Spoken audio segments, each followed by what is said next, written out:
ஏன் பிறந்தாய் மகனே ஏன் பிறந்தாயோ ஏன் பிறந்தாய் மகனே ஏன் பிறந்தாயோ நான் பிறந்த காரணத்தை நானே அறியும் முன்னே நீ வந்து ஏன் பிறந்தாய் செல்வ மகனே ஏன் பிறந்தாய் மகனே ஏன் பிறந்தாயோ நீ பிறந்த காரணத்தை முன்னையே தெரிஞ்சிருந்தா ஊசி போட்டு கிளச்சிருப்ப வாக்கா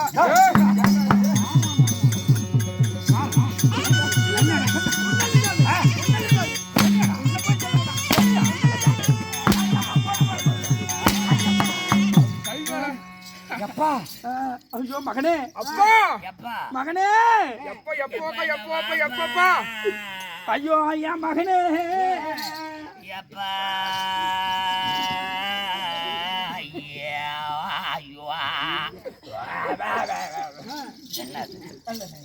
எப்பா ஓய் யா மகனே எப்பா மகனே எப்பா வாடா வந்துட்டம்பா பக்கறா சாப்பிடு வாவுற வாயிரப்பா வேணாம்பா ஐயா நான் அப்பண்டா நானு எப்பா ஓய் அப்ப சென்றா நல்லு எப்பா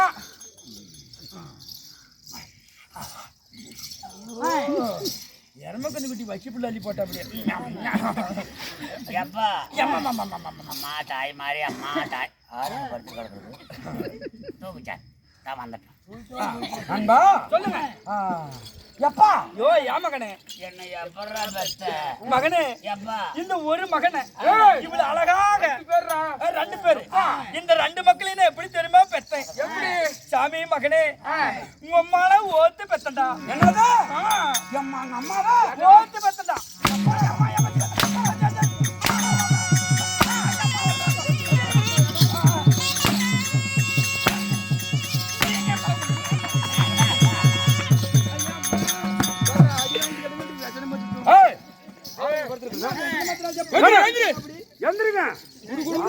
கையை போட்டு மேய்ச்சி விட போறோம். ஆமா அதெல்லாம் எந்திரிச்சுக்க அங்க ஆறு கோயில படுத்துருக்கிறது தரத்தானு பிடிச்சி இழுத்துருவாங்க. அப்படி இருந்தாலும் உங்க திசை தேடினேன். ஆமா யாருமே தெரியல உங்களுக்கு தென்படல. உன்ன இருக்கிறது ஒரே ஒரு திசை ஒண்டி. அந்த ஒரு திசையும் பார்த்தலாங்க. பார்க்கலாமா? ஒண்டிபாளையம். அப்படி ஒண்டிப்பனை ஒண்டிமாமரத்தை பத்தி சிகேந்திர பாளையம் வாதியா. சரி போலாம்.